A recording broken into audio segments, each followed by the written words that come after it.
একটা ছেলে আর একটা মেয়ের ভালোবাসার মধ্যে পার্থক্য কি জানেন? একটা মেয়ে একটা ছেলেকে পাগলের মতো ততক্ষণ পর্যন্ত ভালোবাসে যতক্ষণ পর্যন্ত না সেই মেয়েটা ওই ছেলেটার থেকে ভালো কাউকে পায়। আর একটা ছেলে যখন একটা মেয়েকে ভালোবাসে, তাকে যদি পৃথিবীর সব থেকে সুন্দর মেয়েটাকেও এনে দেওয়া হয়, তবু ওই ছেলেটা তার সেই ভালোবাসার মানুষটাকেই চয়েস করবে। এটাই হচ্ছে একটা ছেলে আর একটা মেয়ের ভালোবাসার মধ্যে পার্থক্য।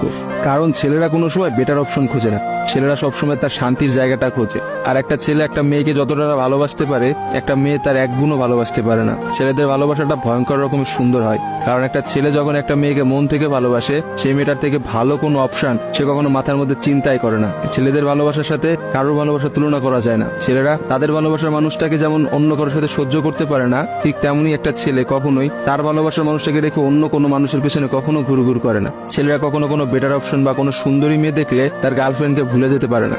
একটা ছেলের ভালোবাসা আপনি কখনোই একটা মেয়ের ভালোবাসার সাথে তুলনা করতে পারবেন না, কারণ মেয়েদের ভালোবাসাটা তো তুচ্ছ।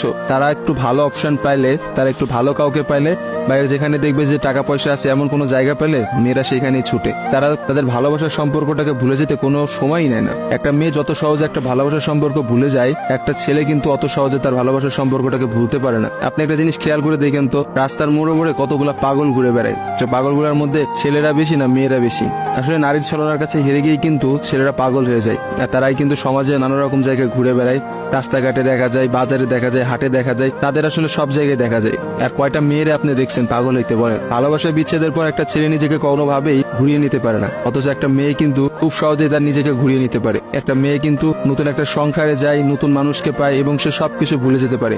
আসলে ভাই, নারীদের ছলনা বোঝার ক্ষমতা না ছেলেদের এখনো হয় নাই। একটা কথা আছে, ইতিহাস কিন্তু সাক্ষী যে নারীরা কিন্তু চরম ছলনাময়ী। আপনি কখনোই একটা নারীর ছলনা ধরতে পারবেন না। একটা ছেলে কখনোই একটা নারীর ছলনা বুঝতে পারে না। একটা নারী আসলে কি করতেছে বা তার মধ্যে কি চলতেছে, এটা কখনোই তার মুখ দেখে বা তার সাথে মিশে আপনি বুঝতে পারবেন না। অথচ একটা ছেলে, সে কিন্তু কখনো ছলনা করে না। ছেলেদের মানুষের মধ্যে কিন্তু কখনো কোনো ছলনা থাকে না। তারা কিন্তু নিঃস্বার্থভাবে তার প্রিয় মানুষকে ভালোবেসে যায়। দিন শেষে দেখা যায় যে প্রত্যেকটা ছেলেই কিন্তু মেয়েদের কাছে ঠকে যায়। দেখা যায় তার ভালোবাসার মানুষটা কিন্তু একটা সময় বলে, তোমার থেকে ওই ছেলেটা অনেক ভালো, তোমার থেকে ওই ছেলেটা অনেক বেশি টাকা পয়সা আছে, বা তোমার থেকে ওই ছেলেটা অনেক বেশি ভালো অবস্থানে আছে। এইসব কথা বলে কিন্তু একটা মেয়ে খুব সহজে একটা সম্পর্ক নষ্ট করে দেয়। কিন্তু আপনি কি দেখাইতে পারবেন যে কোনো ছেলে কোনো মেয়েকে বলছে যে তোমার থেকে ওই মেয়েটা অনেক ভালো, বা ওই মেয়েটা তোমার থেকে অনেক ভালো অবস্থানে আছে, আজকে আমি তোমাকে ছেড়ে দিচ্ছি ওর কারণে? কখনোই দেখতে পাবেন না। কারণ একটা ছেলে কখনোই তার প্রিয় মানুষটাকে অন্য কোনো মেয়ের জন্য ছেড়ে যায় না। আর আপনাকে আমি হাজার হাজার এমন অপশন দেখাইতে পারবো যেখানে হাজারটা মেয়ে হাজারটা ছেলেকে এই বেটার অপশনের কথা বলে ছেড়ে চলে গেছে। মেয়েরা ভাই বড়ই স্বার্থপর হয়, ওরা যেখানে একটু স্বার্থ খুঁজে পায় সেখানেই চলে যায়। কিন্তু আমি দিন শেষে একটা কথা বলতে চাই, কোনো মানুষকে ঠকিয়ে কেউ কোনোদিনও সুখী হতে পারে না। কারণ যারা ঠকায় তাদের বিচার কিন্তু আল্লাহ ঠিকই করবে। আজকে না হোক কালকে, কালকে না হোক কিছুদিন পরে বিচার আপনাকে পেতেই হবে। কারণ কাউকে ঠকায় কেউ কখনোই জিততে পারে না। আপনি অবশ্যই একদিন ঠকবেন, এবং আপনি একটা মানুষকে ঠিক যতটা কষ্ট দিচ্ছেন না, তার থেকে বেশি কষ্ট পাবেন। আর ছেলেদের কাছে একটাই কথা বলবো, এসব ভালোবাসা প্রেম প্রীতি বাদ দিয়ে নিজের ক্যারিয়ার দিকে ফোকাস করেন। নিজের ক্যারিয়ার বানান, একটা ভালো কিছু একটা অবস্থানে যান, দেখবেন মেয়েদের অভাব হবে না ভাই। লাইফে অনেক মেয়ে পাবেন।